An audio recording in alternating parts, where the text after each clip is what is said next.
오케이.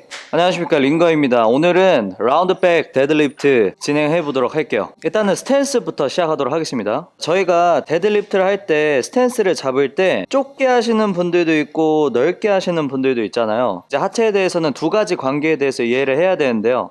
첫 번째는 스탠스와 고관절의 회전의 관계입니다. 고관절이 일단 어딘지부터 알고 가야겠죠. 고관절은 이 골반과 대퇴골을 이어주는 관절을 의미를 합니다. 그래서 이 고관절이 회전을 할 수 있는데요. 이 고관절의 회전은 뭘 보고 알 수 있냐면 이 무릎의 회전을 보고 알 수 있습니다. 이 무릎이 이렇게 정면을 보게 될수록 내회전 상태라고 이해를 하시면 되시고요. 바깥쪽을 보게 될수록 외회전 상태라고 이해를 하시면 됩니다. 자, 그래서 스탠스에 따른 고관절의 회전의 관계에 대해서 설명을 해드릴 건데요. 제가 스탠스를 좁게 잡으면 무릎이 어디를 보고 있나요? 정면을 보게 되죠. 근데 제가 스탠스를 넓게 잡으면 잡을수록 고관절이 어디를 보게 되나요? 바깥쪽을 보게 되죠. 그래서 자동으로 고관절이 외회전 하려는 경향이 생깁니다. 그래서 스탠스가 좁을수록 내회전하고 스탠스가 넓을수록 외회전하게 된다, 이렇게 알고 계시면 됩니다. 자, 그 다음으로 여러분들께서 아셔야 할 두 번째 관계는 골반의 경사에 따른 고관절의 회전의 관계입니다. 저희가 골반을 두 가지 형태의 경사로 만들 수 있잖아요. 전방 경사와 후방 경사. 자, 그래서 골반을 앞으로 이렇게 기울이는 것을 전방을 향하여 경사졌다고 해서 전방 경사라고 합니다. 그리고 제가 골반을 이렇게 뒤로 기울일 수도 있어요. 이렇게 골반을 뒤로 기울이게 되면은 골반이 후방을 향하여 경사졌다고 해서 후방 경사 상태라고 합니다. 그래서 그 전방 경사와 후방 경사를 만들 때 고관절이 어떤 식으로 회전하는지 한번 봅시다. 정면에서 봤을 때 이제 고관절의 회전을 잘 볼 수 있는데요. 자, 무릎을 잘 확인해 보세요. 제가 골반을 전방 경사 시키니까 무릎이 어떻게 되나요? 약간 안쪽으로 소녀다리처럼 되려고 하죠. 그래서 저희가 골반을 전방 경사 하려고 하면 할수록 고관절은 내회전 하려는 경향이 생기고, 이번에는 제가 반대로 골반을 후방 경사 상태로 만들어 보겠습니다. 그러면은 고관절이 어떻게 되나요? 바깥쪽으로 벌어지죠. 그래서 우리가 골반을 후방 경사 상태로 만들면은 고관절이 외회전 되는구나, 이거를 알고 계시면 될 것 같습니다. 자, 그렇게 해서 이 두 가지 개념을 머릿속에 넣어 두시고요. 자, 그 다음으로 우리가 데드리프트를 할 때 어느 부위를 목적으로 합니까? 뒷다리랑 둔근을 목적으로 하죠. 그래서 햄스트링과 둔근의 기능을 먼저 알고 접근을 할 필요가 있습니다. 이 햄스트링의 기능이 뭡니까? 우리가 상체가 고정된 상황에서는 햄스트링이 수축을 하게 되면 다리를 앞으로 뻗은 상태에서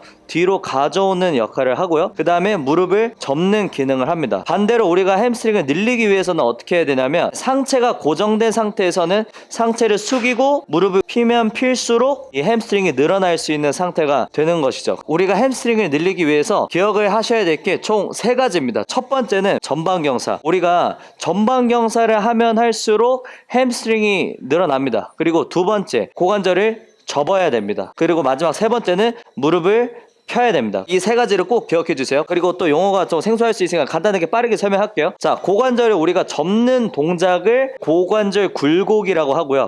우리가 고관절을 피는 동작을 고관절 신전이라고 합니다. 그래서 제가 스탠스에 대해서 얘기를 하다가 여기까지 왔잖아요. 여기서 그 이유가 나옵니다. 우리가 햄스트링을 늘리기 위해서 첫 번째로 해야 되는 게 뭐라고 했어요? 골반을 전방경사 상태로 만드는 거라고 말씀드렸었죠. 그래서 골반을 전방경사 상태로 만들었습니다. 근데 골반의 경사 상태에 따른 고관절 회전이 어떻게 된다 했나요? 골반이 전방경사 될수록 고관절은 내회전 된다고 말씀을 드렸었어요. 그런데 스탠스에 따른 고관절 회전의 관계에서 제가 또 뭐라고 말씀드렸나요? 스탠스가 넓을수록 고관절 외회전, 스탠스가 좁을수록 고관절 내회전. 그러면은 스탠스를 어떤 식으로 잡아야지 우리가 햄스트링을 더 잘 늘릴 수 있을까요? 네, 맞습니다. 스탠스를 좁게 잡으셔야 고관절이 내회전 되면서 골반을 전방경사 상태로 만들기에 편리하다는 거겠죠. 그래서 저는 컨벤셔널 할 때 스탠스를 좁게 잡으라고 말씀을 드립니다. 저는 상당히 좁게 잡는데요. 주먹 1개 반 정도의 공간만 들어갈 수 있도록 저는 스탠스를 만듭니다. 그래서 요 정도 알고 바로 이제 바벨 잡으러 들어가 보겠습니다. 바벨 옆으로 이렇게 왔는데요. 일단은 바벨을 잡으러 가기 전에 바벨과 나의 거리를 어떤 식으로 잡느냐에 따라서 타겟 근육이 또 결정이 됩니다. 이게 무슨 말이냐면, 보통 데드리프트를 할 때 무릎을 많이 구부려서 데드리프트를 하시는 분들도 있고, 저처럼 바벨에 굉장히 가까이 서서 무릎을 약간만 구부려서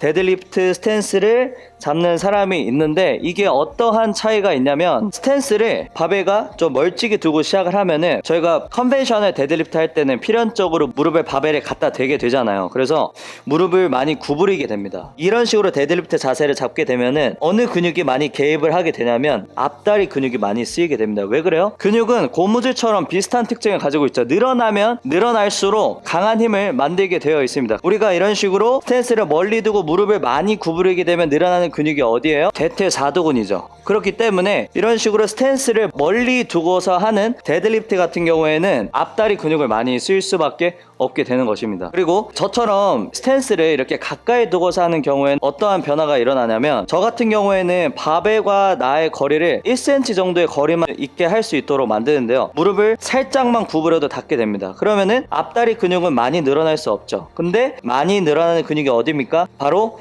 뒷다리 근육이에요. 즉 햄스트링이 늘어나게 되죠. 그래서 여기서부터 여러분들께서 이제 선택을 해야 되는 겁니다. 내가 대퇴사두근을 많이 활용해서 고중량을 들 것인가, 아니면은 내가 뒷다리 즉 햄스트링만 활용해서 적은 중량을 들더라도 뒷다리에 더 집중을 할 것인가에 대해서 결정을 하셔야 됩니다. 근데 제 개인적인 생각은 앞다리 운동할 거면 앞다리 해야 되고요, 뒷다리 운동할 거면 뒷다리 해야 된다고 생각을 합니다. 저희가 스쿼트를 할 때 앞다리 근육을 충분히 많이 쓰기 때문에 저는 데드리프트 할 때는 앞다리 근육을 많이 쓰지 않아도 된다고 생각을 해요. 그래서 저는 스탠스를 굉장히 가깝게 둡니다. 자, 그래서 아까도 말씀드렸다시피 스탠스를 가까이 두게 되면 어쩔 수 없이 대퇴사두근을 많이 쓸 수 없기 때문에 중량이 약간 줄 수 있어요. 그런데 스탠스를 이런 식으로 멀리 둬서 무릎을 많이 구부리는 방식으로 데드리프트를 하는 것보다는 확실히 뒷다리와 둔근의 부하가 훨씬 더 많이 실리게 됩니다. 자, 그렇게 해서 스탠스를 결정을 했고요. 그 다음에 바벨을 잡으러 내려갈 건데, 어떤 식으로 잡으러 내려갈 거냐면, 일단은 저희가 컨벤셔널이 되기 위해서는 무릎이 앞으로 나가긴 해야 돼요. 그래서 무릎을 구부려서 바벨에 갖다 댑니다. 그리고 무릎을 붙인 지금 이 순간 이후부터는 절대로 무릎이 바벨에서 떨어지면 안 됩니다. 여기서 떨어지는 순간 스티프 레그 데드리프트로 넘어가기 때문에 정강이를 절대 떼지 말아 주시고요. 그 다음에 체스트업과 골반 전방경사 상태를 만들어 주셔야 됩니다. 여기서 왜 체스트업을 하냐면, 저희가 체스트업이 뭡니까? 흉추 신전이죠. 저희가 흉추 신전을 하게 되면 자연스럽게 요추도 신전을 하게 됩니다. 그리고 요추가 신전되면 골반이 어떻게 돼요? 골반은 요추 신전의 모양에 따라서 자연스럽게 전방경사 형태가 나오게 됩니다. 그래서 결국에는 이 흉추 신전이 자연스러운 골반 전방경사 상태를 만들어 주기 때문에 진행하는 것이고요. 여기서 그리고 왜 전방경사를 만들어야 되냐면, 우리가 전방경사를 하게 되면은 엉덩이와 햄스트링이 늘어나기 시작합니다. 그래서 우리가 데드리프트를 할 때 이 뒷다리와 햄스트링을 잘 늘려야 되기 때문에 올바른 이완의 방향성을 만들 수 있게 되기 때문에 이렇게 셋업을 가져가 주는 것입니다. 그래서 자, 이렇게 체스트업과 골반 전방경사를 잘 만들어 주었고, 이제 바벨 잡으러 내려갈 건데, 여기서 또 하나 기억을 해야 될 거는, 지금 이제 바벨 잡으러 내려가는 순간부터 시선은 절대 거울을 보지 않고요, 땅으로 고정합니다. 왜 그러냐면, 데드리프트에서 중요한 게 고관절을 접는 능력인데, 저희가 거울을 보려고 하게 되면은 상체를 숙이려고 하는 것보다 무릎이 앞으로 나가면서 상체를 잘 못 숙이는 결과가 나올 수도 있어요. 그래서 저희가 인사한다고 생각을 하시면 되는데, 제가 안녕하세요 하면서 땅을 보면서 인사하잖아요. 제가 안녕하세요 이렇게 하진 않잖아요. 그래서 저희가 시선을 땅으로 고정을 하게 되면은 자연스럽게 고관절을 잘 접을 수 있게 되기 때문에 지금부터는 시선을 땅을 보고 하셨으면 좋겠고요. 그 다음에 자, 이제 바벨 잡으러 내려갑니다. 손을 뻗어서 허벅지 옆에 갖다 대시고요. 그 다음에 고관절을 빼면서 내려갑니다.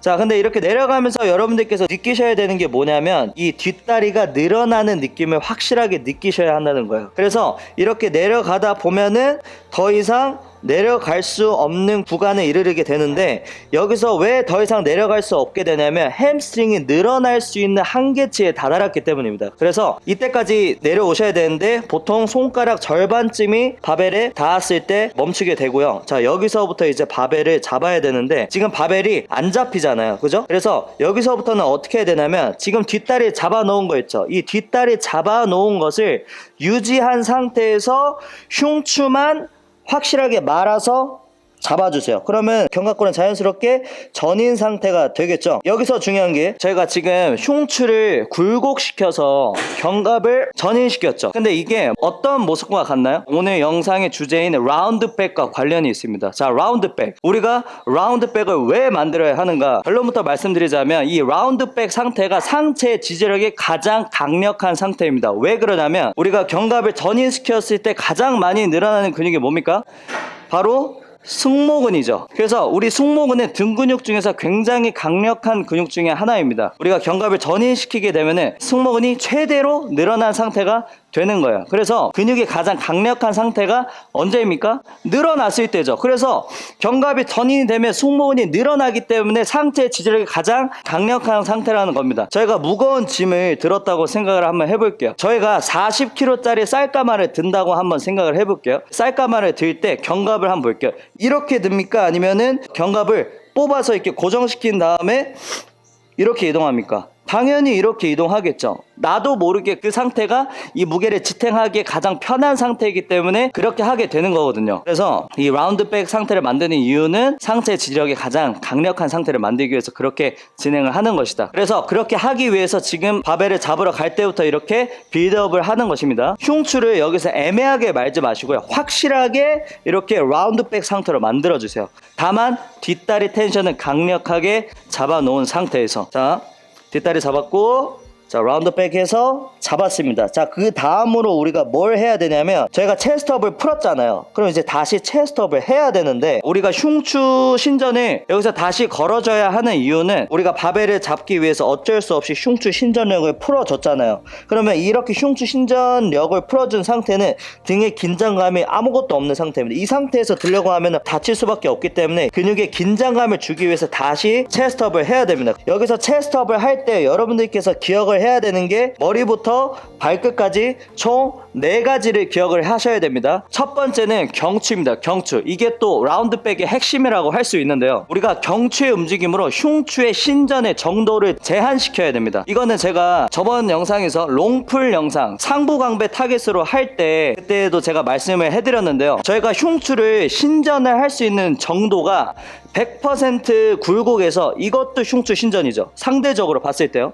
이것도 흉추 신전이고 이것도 흉추 신전이고 이것도 흉추 신전인데 저희가 만들어야 되는 상태가 어떤 상태입니까? 승모근이 많이 늘어난 상태인 견갑이 전인된 상태. 흉추는 굴곡 상태죠. 그래서 우리가 흉추 신전을 걸어도 결과적으로 이 흉추 굴곡 상태에서 브레이크가 걸려야 된다는 거예요. 그러면 그거를 어떻게 하냐? 목으로 합니다. 목으로. 경추의 움직임으로. 경추의 움직임이 대표적으로 그냥 4가지 있다고 기억을 하시면 되는데요. 우리가 턱을 들 때 목이 이게 펴지죠. 이게 경추 신전입니다. 그리고 우리가 이렇게 턱을 내려주는 게 경추 굴곡이고요. 우리가 비둘기처럼 경추를 앞으로 뺄 수도 있어요. 이거를 경추 전인이라고 하고 목을 뒤로 빼는 게 경추 후인이라고 합니다. 그래서 이것들을 조합을 해서 경추 상태를 만들 수 있는데 같은 경추 굴곡이더라도 전인의 개념이 섞인 경추 굴곡이 있고요. 그 다음에 후인의 개념이 섞인 경추 굴곡이 있습니다. 후인의 개념이 섞인 경추 굴곡을 할수록 흉추가 어떻게 되냐면 최대 흉추 신전 상태가 됩니다. 근데 우리가 전인의 개념이 섞인 경추 굴곡을 하게 되면 어떤 일이 일어나냐면 이렇게 흉추 굴곡 상태가 됩니다. 근데 저는 흉추 신전을 하려고 하고 있어요. 그런데 이 전인된 경추 때문에 흉추 신전이 제한이 되게 되는 겁니다. 그래서 우리는 여기서 어떻게 해야 돼요? 전인의 개념이 섞인 경추 굴곡을 통해서 흉추 신전을 제한을 해줘야 되는 겁니다. 아시겠죠? 그래서 우리가 체스트업을 할 때 전인의 개념이 섞인 경추 굴곡을 해줘야지 라운드백 상태를 유지할 수 있다는 거예요. 이 개념이 좀 어려우실 수도 있는데 제가 여러분들 절대 까먹지 않게 해드릴게요. 그냥 고개를 쳐 박으십시오. 그냥 고개를 쳐 박아서 절대로 고개가 뒤로 빠지지 않게 만들어 주시면 됩니다. 아시겠죠? 자, 이게 첫 번째 경추의 컨트롤이었고요. 그 다음에 두 번째는 위에서 아래로 내려올 거니까 흉추 신전입니다. 흉추를 이렇게 들려고 하는 흉추 신전력을 잘 만들어 주셔야 하고요. 그 다음에 세 번째는 골반 전방 경사력을 따로 만들어 주셔야 돼요. 이게 무슨 말이냐면 저희가 아까 바벨을 잡으러 갈 때는 체스트업을 통해서 자연스러운 골반 전방 경사 상태를 만들어 줬는데 우리가 바벨을 잡고 나서 들기 직전의 상태를 만들기 위해서 하는 체스트업으로는 전방 경사력이 부족하다라는 거예요. 그래서 이렇게 골반을 따로 눌러주려고 하는 전방 경사력을 따로 만들어줘야 된다는 겁니다. 이거 트월킹 하는 것처럼요. 그래서 체스트업을 할 때 전방 경사력이 있는 거랑 없는 거랑 차이를 보여드리겠습니다. 전방 경사력이 없고 그냥 체스트업만 하게 되는 것은 이런 모습이 나오게 되는데요. 지금도 골반이 중립의 형태에 가깝긴 하지만 이거로는 부족하다라는 거예요. 그래서 저 같은 경우에는 이런 식으로 전방 경사력을 따로 확실하게 만들어 주려고 합니다. 이게 세 번째고요. 그 다음에 네 번째. 네 번째도 진짜 중요한데, 언제까지 체스트업을 할 것인가. 체스트업을 언제까지 해야 되냐면 더 이상 체스트업을 할 수 없을 때까지, 더 이상 상체를 일으킬 수 없을 때까지 체스트업을 하셔야 돼요. 저희가 지금 상체가 숙여진 상태죠. 그래서 체스트업을 하게 되면은 상체를 일으키게 되는데, 제가 지금 정지 상태에 있죠. 더 이상 체스트업을 할 수 없기 때문에 이 정지 상태에 이르게 된 겁니다. 그런데 대부분의 분들께서 체스트업을 하다가 중간에 멈춰요. 사실 여기까지 올 수 있는데. 그래서 체스트업은 언제까지 하셔야 되냐면 더 이상 체스트업을 할 수 없을 때까지 체스트업을 하셔야 되는 겁니다. 결과적으로는 무게중심이 어디에 있게 되냐면, 뒷다리 둥근 위주의 데드리프트 할 때는 무게중심이 뒤꿈치에 있어야 돼요. 미드풋 아니고요, 뒤꿈치까지 와야 됩니다. 아시겠죠? 무게중심이 결과적으로 뒤꿈치로 올 때까지 가슴을 이렇게 체스트업을 하려고 하는 힘을 만들어야 한다는 것입니다. 근데 여기서 굉장히 많이 실수하는 부분이 있는데, 이 체스트업을 할 때 옳은 방식이 있고 틀린 방식이 있어요. 틀린 방식부터 알려드리자면, 대부분의 분들께서 앉는 방식으로 체스트업을 하세요. 근데 여러분들께서 진짜 하셔야 되는 방식은 일어나는 방식으로 체스트업을 해야 됩니다. 뒷다리를 쓰기 위해서는. 무슨 말이냐면, 자, 체스트업을 할 때 제가 앉는 방식으로 한번 보여드리고 일어나는 방식으로도 한번 보여드릴게요. 자, 앉는 방식입니다.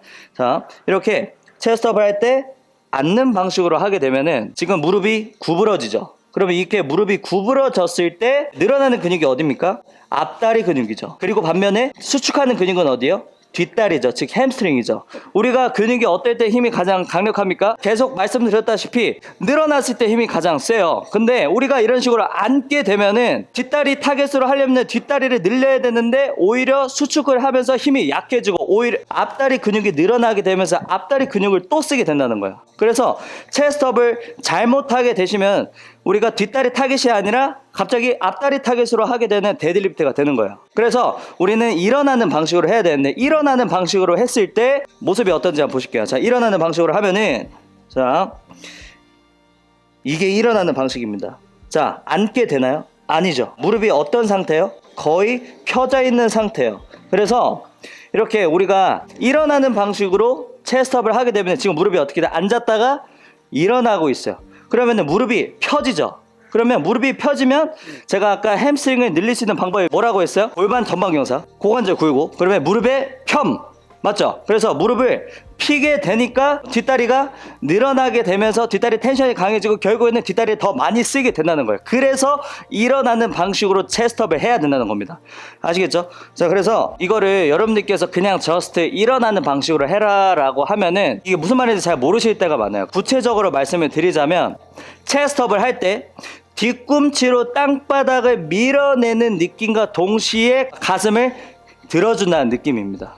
아시겠죠? 이 방법이 일어나는 방식과 제일 유사합니다. 왜 그러냐면, 뒤꿈치로 땅바닥을 밀어내게 되면은 저희는 자동적으로 그냥 무릎을 피게 되기 때문에 뒷다리 텐션이 더 강해지기 때문입니다. 그리고 우리가 일어날 때 위로 일어나게 되잖아요. 그래서 가슴을 들어주라는 얘기였습니다. 그래서 이 네 가지 꼭 기억해 주세요. 첫 번째, 전인의 개념이 섞인 경추 굴곡. 두 번째, 흉추 신전력. 그리고 세 번째, 전방 경사력 따로 만들어주게. 네 번째, 일어나는 방식으로 더 이상 체스트업이 되지 않을 때까지 일어나기. 그래서 결과적으로 무게중심은 뒤꿈치에 올 수 있게 만들기입니다. 아시겠죠? 자, 여기까지가 들기 직전의 상태를 만드는 방법이었고요. 사실 이 들기 직전의 상태를 만드는 게 데드리프트의 99%입니다. 이게 제일 중요하다고 할 수 있어요. 그리고 제일 많이 다치는 구간이기도 하고요. 자, 빠르게 들기 직전 상태까지 한번 만들어 보고 들어보겠습니다. 자, 저는 뒷다리 타겟으로 할 겁니다. 그럼 바벨과 나의 거리가 어떻게 돼야 돼요? 가까이 붙어야겠죠. 그래서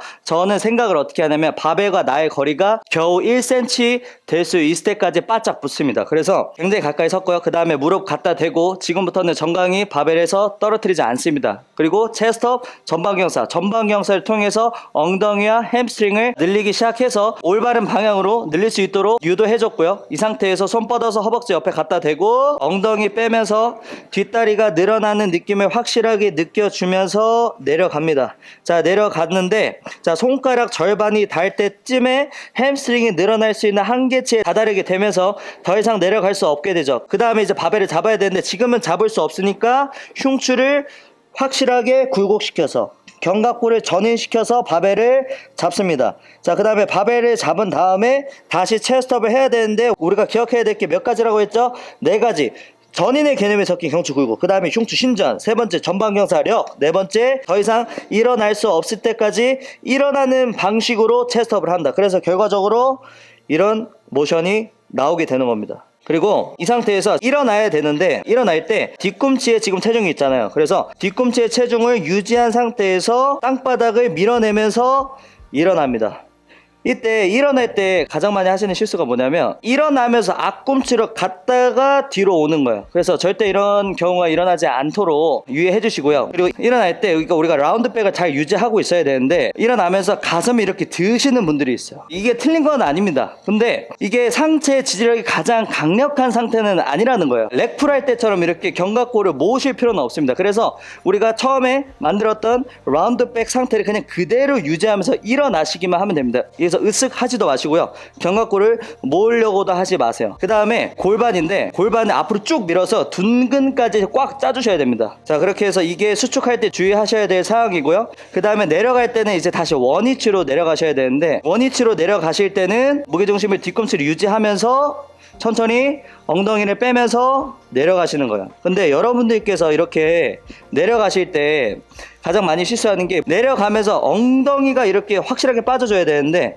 무릎을 앞으로 밀어내면서 결과적으로 봤을 때 또 4두 위주로 쓰는 데드리프트를 하게 된다는 거예요. 그래서 여러분들께서 어떤 생각을 가지고 하셔야 되냐면 무릎이 없다라고 생각을 하시고 엉덩이만 빼서 내려간다고 하셔야 원래 자세로 돌아가실 수 있으실 겁니다. 자, 무릎이 없다라고 생각하고 엉덩이만 빼서 이렇게 내려가면 다시 원위치로 돌아왔죠. 여기까지가 한 번 들기입니다. 저는 이제 데드리프트를 가르칠 때 총 4가지 단계를 통해서 알려드리는데요. 첫 번째는 한 번 들기. 근데 제가 한 번 들기를 제가 이렇게 데드리프트를 알려드리고 몇 번을 해오라고 시키냐면 최소 100번에서 200번은 한 번 들기 연습하고 오라고 말씀드립니다. 그 다음에 2단계는 연속 들기, 그 다음 3단계는 무게 달기, 4단계는 무게 단 상태에서 실패 지점까지 가는데 잘 실패하기. 그런 식으로 가는데 제가 1단계에서 왜 100번, 200번 한 번 들기만 연습을 시키냐면 결국에는 연속 들기는 한 번 들기에 복사 붙여넣기에 불과하기 때문입니다. 제가 한번 연속 들기 보여드릴게요.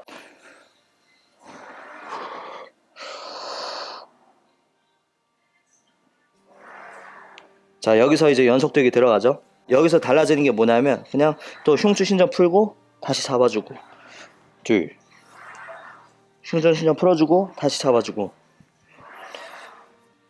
풀어줬다가 감아주고 이게 끝입니다. 결국에는 한 번 들기를 잘하면 연속 들기를 잘하게 되고요. 그 다음에 이 자세가 익숙해지면은 무게를 달게 되고 잘 실패할 수도 있어요. 그래서 여러분들께서 가장 많이 연습을 해야 되는 거는 한 번 들기입니다. 한 번을 제대로 들어야지 연속 들기도 가능하고 무게도 달 수 있어요. 그래서 한 번 들기 연습을 잘 하셨으면 좋겠습니다. 자, 그리고 이제 데드리프트 할 때 흔히들 하는 실수에 대해서 몇 가지 알려드리도록 하겠습니다. 들기 직전 상태 체스트업을 다시 만들어 줄 때 자, 여기서 견갑이 전인된 상태를 유지를 해야 되는데 체스트업 하면서 날개뼈를 이렇게 모아주면서 라운드백이 아니라 플랫백을 만드시는 분들이 계세요. 자, 이게 틀린 건 아닌데 라운드백은 아닙니다. 그리고 이 플랫백이 의미하는 게 뭐냐면 광배근으로 이 무게를 버티겠다라는 뜻과 같아요. 왜 그래요? 라운드백 상태에서 플랫백 상태로 가면은 라운드백 상태에서보다 견갑골이 후인이 되면서 결국에는 승모근이 수축하잖아요. 그래서 승모근의 힘이 떨어지게 됩니다. 라운드백보다는. 그리고 후인을 하게 되면 될수록 견갑이 더 하강을 하게 되면서 광배근의 힘이 꽉 들어가게 돼요. 그래서 이 플랫백 상태에서 하는 데드리프트 같은 경우에는 광배근을 많이 쓰게 됩니다. 플랫백 데드리프트가 틀린 게 아니라 우리가 흔히들 데드리프트를 할 때 광배 운동이 많이 된다고 하잖아요. 그래서 내가 데드리프트를 할 때 등을 많이 쓰는 데드리프트를 하고 싶으신 분들 같은 경우에는 라운드백보다는 플랫백 상태에서 데드리프트를 하는 게 도움이 되실 수 있어요. 근데 제 목적은 등이 아니라 뒷다리가 더 목적이에요. 그래서 상체 지지력을 가장 강력한 상태를 만들어서 더 무거운 무게를 드는 게 목적이기 때문에 라운드백 상태로 진행을 하는 겁니다. 그렇게 해서 라운드백 데드리프트에 대해서 강의를 마치고요. 제가 이 자세를 찾기 위해서 데드리프트 자세만 수십 번을 바꾼 것 같은데 제 운동 경력 전체가 다 쓰인 것 같습니다. 데드리프트가 사실 알아도 잘 안 되는 운동이기도 하고요. 눈으로 이렇게 봤을 때 진짜 따라하기 힘든 운동 중에 하나입니다. 그런데 여러분들께서 제가 저번 영상에서 말씀드렸다시피 한번 궤도까지 올라가는 과정은 어렵지만 결국에 궤도에 다다르게 되면은 페달에 힘이 쓰지 않아도 위성이 돌잖아요. 그 상태가 되듯이 이 데드리프트 안에서 자유로움을 느끼실 수 있으실 겁니다. 그리고 데드리프트를 할 때 허리 아프신 분들이 거의 대부분이잖아요. 여러분들께서 허리가 아프신 이유는 제 뇌피셜이긴 하지만 제가 아는 지식을 토대로 말씀드리자면 데드리프트 할 때 내 허리가 아픈 이유는 햄스트링의 텐션을 못 잡아서일 경우가 99%입니다. 그래서 이게 희망적으로 생각을 하셔야 되는 게 내가 이 뒷다리 이슈만 해결을 하면은 나도 데드리프트 할 때 이제 더 이상 허리 안 아플 수 있구나. 그렇게 생각을 하시면 좋겠습니다. 그래서 오늘 영상 여기까지 하고요. 오늘 영상 굉장히 길 것 같은데 다 필요한 설명들만 꽉꽉 제가 눌러 담았으니까 이 영상이 널리 퍼져서 많은 분들에게 도움이 되길 바라겠습니다. 감사합니다. 오케이.